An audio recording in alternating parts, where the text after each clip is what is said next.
Olá, meu nome é Guilherme e a gente vai apresentar sobre qualidade de software. Só um pequeno adendo antes, só eu e o Luiz Antônio vamos apresentar. A Brenda não vai apresentar só por problemas técnicos, mas ela colaborou demais com o trabalho e realmente só não vai apresentar porque não pôde.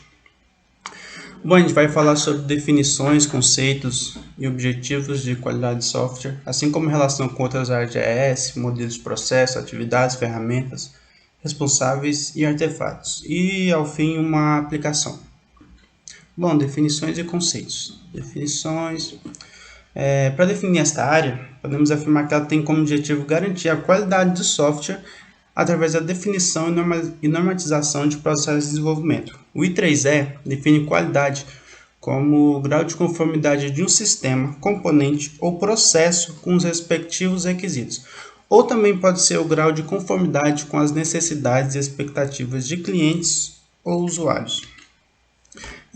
Já o Pressman, falando agora de conceitos, já o Pressman relaciona a qualidade de software com a conformidade a requisitos funcionais e de desempenho explicitamente declarados, e principalmente a características implícitas que são esperadas de qualquer software profissionalmente desenvolvido.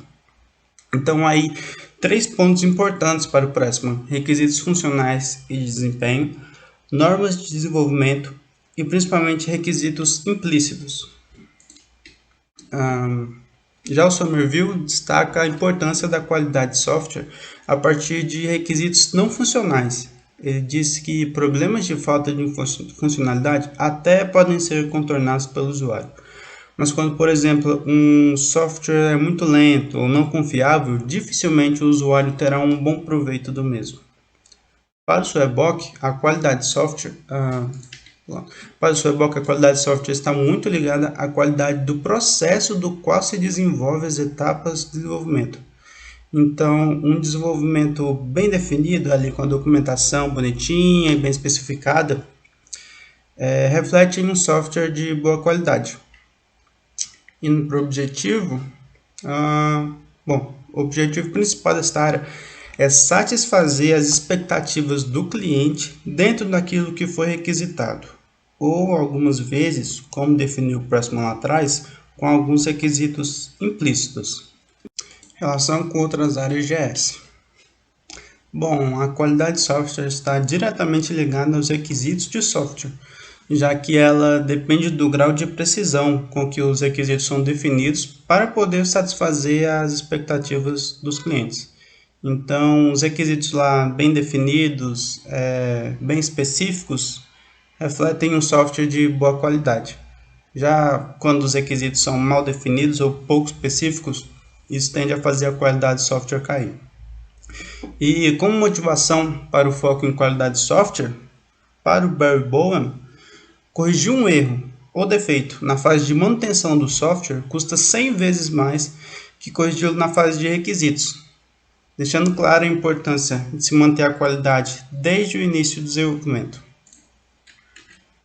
E uma coisa importante é que o Swedbock trata dos aspectos estáticos quando fala de qualidade de software.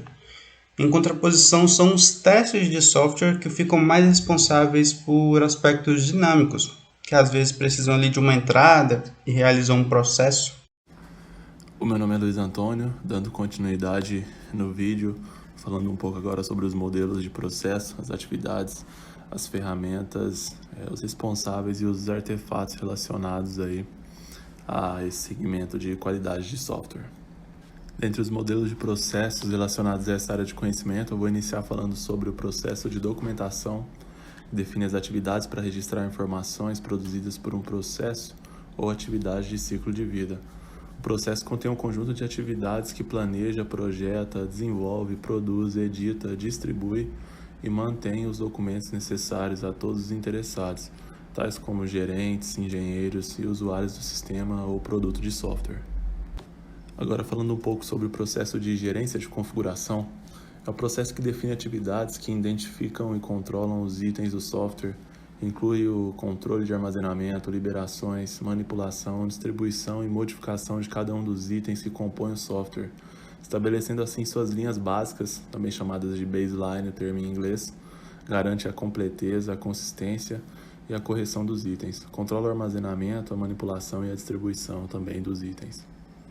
Falando um pouco sobre um processo diretamente relacionado à nossa área de conhecimento, o processo de garantia da qualidade, que define as atividades para garantir, basicamente, que os processos e produtos de software eles estejam em conformidade com os requisitos e os planos estabelecidos. Um outro processo também que está diretamente relacionado ao processo anterior é o processo de verificação, que é definido pelas atividades para verificação dos produtos de software, para verificar se os mesmos estão atendendo os requisitos especificados e as condições impostas a eles. Falando um pouco também sobre outro processo, que vem aí na continuidade desses dois processos anteriores, agora é a vez do processo de revisão conjunta, o processo que define as atividades para avaliar a situação e os produtos de uma atividade, de um projeto, se elas estão apropriadas. Em seguida, nós temos também o processo de auditoria, que define as atividades para determinar a adequação aos requisitos, para verificar os planos e contratos sempre que necessário. E o processo de resolução de problemas define um processo para analisar e resolver os problemas descobertos durante a execução do desenvolvimento, operação, manutenção ou outros processos. Agora nós temos também as atividades, relacionadas. Nós temos o método de planejar, fazer, verificar e agir, onde o planejamento nada mais é do que estabelecer os objetivos e processos necessários para gerar resultados de acordo com os requisitos dos clientes e com as políticas da organização. Em seguida, a parte de fazer, que é de fato implementar os processos. Depois a verificação, que trata de monitorar e medir os processos e produtos em relação às políticas, objetivos e requisitos para o produto e relatar os resultados. Em seguida, a parte das ações, o agir, que nada mais é do que tomar ações para melhorar continuamente o desempenho dos processos. Algumas atividades elas estão diretamente ligadas ao controle de documentos, que são os documentos requeridos pelo sistema de gestão de qualidade, devem ser controlados. A documentação é essencial para a retenção de know-how na organização e não nas mãos de seus colaboradores, permitindo assim a perpetuação da atividade na organização. Logo em seguida nós temos o controle de registros, onde os registros devem ser mantidos legíveis e facilmente identificáveis ou recuperáveis. Nós temos também o processo, atividade de auditoria interna. Pode ser definida como sendo uma atividade formal e documentada, executada por pessoas que não têm responsabilidade direta com a área em questão a ser auditada, porém habilitadas e treinadas para utilizar todos os métodos de coleta para análise de informações. O controle da não conformidade dos produtos é outra atividade que cuida em controlar e identificar o número de não conformidades de um produto de acordo com as especificações estabelecidas. É um processo relacionado à pré-auditoria. Temos também a atividade de ação corretiva e logo em seguida teremos a atividade de ação preventiva. A atividade de ação corretiva é uma ação tomada para eliminar a causa de uma não conformidade ou outra situação indesejável. Agora, falando da ação preventiva, ela é executada para prevenir a ocorrência de uma não conformidade. Falando um pouco também das ferramentas, nós selecionamos algumas aqui: o fluxograma, as folhas de verificação, o controle estático de processo. Falando um pouco do fluxograma, ele tem como principal função a identificação de como se dá todo um processo, identificando o melhor caminho para um produto ou serviço seguir. Falando agora um pouco sobre as folhas de verificação, elas são as ferramentas mais simples. No entanto, apesar da sua simplicidade, a utilização da folha de verificação economiza o tempo da empresa, eliminando o trabalho de desenhar figuras ou escrever números repetitivos sem que se comprometa a análise desses dados. Logo em seguida, mas não menos importante, temos o controle estatístico de processo, que é uma das ferramentas de qualidade que é usada para se mostrar as tendências dos pontos de observação durante um período de tempo. A utilização desse controle estatístico é muito importante para o processo gerencial, pois permite que a empresa monitore e controle seus processos em função do tempo. Com a verificação é possível agir na correção de eventuais problemas no processo, resultando no aumento da produtividade e eficiência da empresa. Agora, falando um pouco sobre os responsáveis, à medida que o desenvolvimento do software continua a ser mais antecipado, a qualidade é responsabilidade de cada membro da equipe. A qualidade não é mais definida apenas pelo tempo de atividade e pela confiabilidade. Existem diferentes aspectos da qualidade que impulsionam as escolhas dos usuários. Falando um pouco também sobre os artefatos utilizados nessa área de conhecimento, nós temos diversas técnicas, entre elas a técnica de leitura, AD, HOC, a leitura baseada em checklists, a leitura baseada em cenários e a leitura baseada em perspectivas. Tratando da aplicabilidade, existem especificações de normas que definem 6 características para a qualidade interna e externa, como mostrado na figura, referenciando a qualidade interna e externa diretamente ligada à funcionalidade, à confiabilidade, usabilidade, eficiência, manutenabilidade e à portabilidade, onde a funcionalidade está ligada a aspectos como adequação, acurácia e interoperabilidade. A confiabilidade ela está vinculada à maturidade, tolerância a falhas, recuperabilidade, conformidade.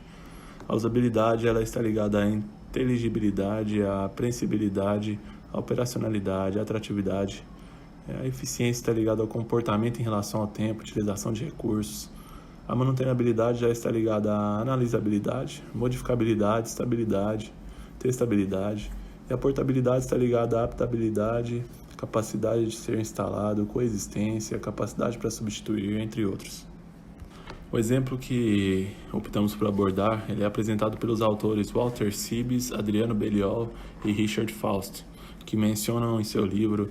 Eles relatam que 2 pesquisadores japoneses compararam diferentes layouts de interface para ATMs, que são os caixas de saque automático semelhantes aos caixas 24 horas que temos no Brasil, no qual eram iguais em relação ao número de funções, botões e formas de operações, apenas com um diferencial na aparência dos botões e telas, que são esteticamente mais agradáveis.